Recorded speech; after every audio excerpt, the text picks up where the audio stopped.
My name's Chris Watson. I run Endor Learn and Develop, and for the last 16 years we've focused exclusively on behaviourally based learning and development. So effectively what we look at is not what people do, but the way that they go about it. In those 16 years we've picked up some unexpected insights in terms of developing people. And sort of quite surprising ways that seem to hold up. In terms of the session route, or what's in it for you, I think there's a number of real key deliverables. Sometimes we have a number of people from recruitment agencies here. Is there anyone here who works in recruitment at all?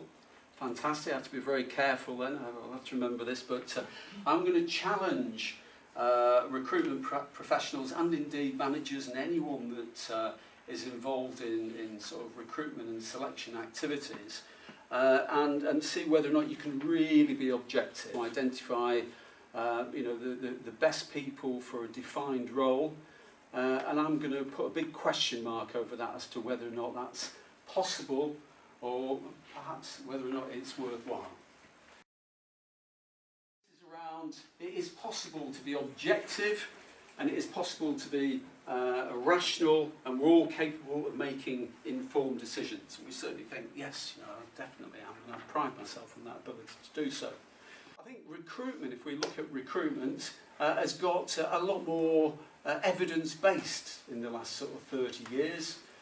People look for, score sheets to identify the behavioural priorities for the role, and then what you do is you compare evidence against a question battery built around the requirements of the role. Yeah?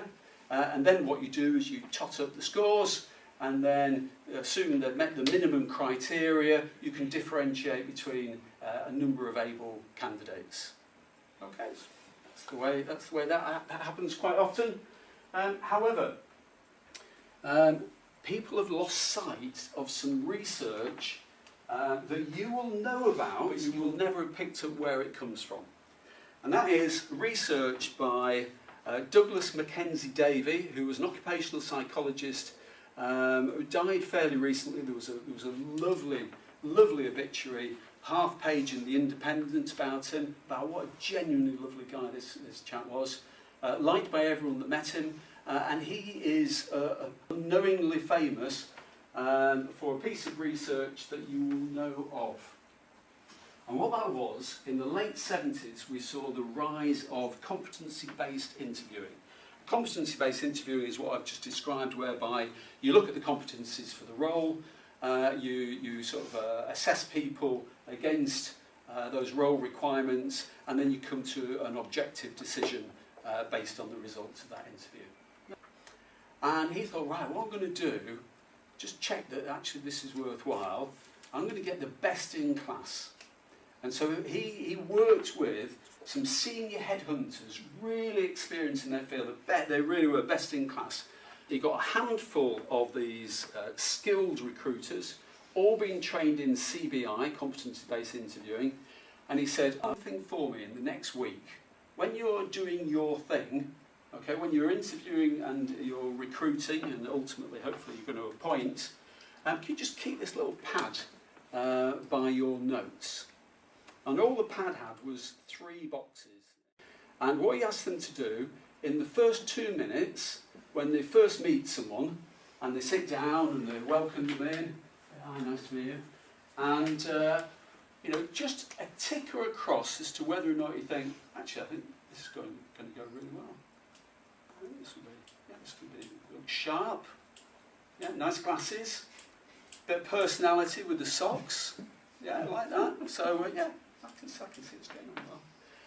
Then do your thing, okay? What I want you to do is then go into your probing questions. Then start to isolate if your behavioural characteristics and how this person's likely to respond. Halfway through the interview, can you just do another, either a tick or a cross if it's not going as well as you thought? And then once the interview's over and you've collected all your data and then you've made your objective assessment, okay, it's a bit more disappointing than I thought, actually. I've got high hopes. So, yeah, it looked like it was going to be good. You'll be able to empathise with this, Jonathan, but ultimately, once we've done a bit of probing, it just didn't work out, so a cross. Okay. And he got all of them to do it. They did over 100 of these for the senior roles. And the results were quite surprising. I think happened. The gut feeling was right. Gut feeling was right. That's interesting. So actually our intuition, so actually I don't need to interview, I should have been able to tell that, is it Carl? It is. Carl, a bit of a duffer. Yeah? my instinct should have told me this. Well, here are the results. Okay. And this is staggering. This is really, really interesting, and it affects much more than just work. This is a representative sample, about 10% of all the results that week. Okay, from the best in class, the best interviewers that are out there. Any observations now? Because, picking up on, I think it's a fair point, both of yours, sometimes, if the interviewer thought it was going to go well, it didn't always. Yeah? There are variations. Sometimes you start off as if, oh, I'm not sure. Yeah? Although actually it's picked up. So what's your thoughts now? They didn't like them initially. They didn't like them then. Bingo. And this is a little bit different, because what seems to happen is, if we like what we see, what we tend to do is leave our mind open for positive and negative evidence. If it started with a cross, before you've collected any evidence, 100% of the time it ended with a cross. And this is where, and it has sort of bled into everyday language, statements like, oh, you know, they always say in the first 2 minutes you make up your mind, but this is actually where it comes from.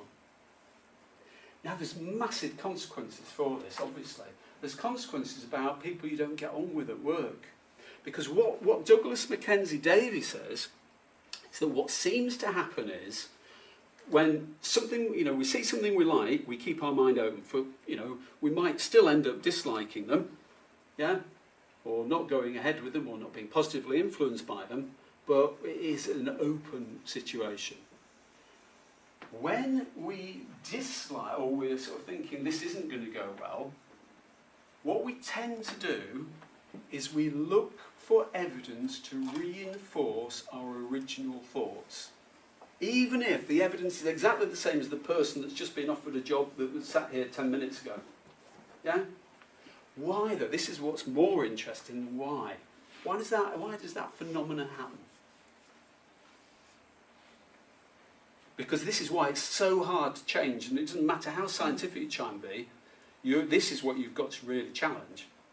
Because you don't want to be wrong. It is kind of, yeah.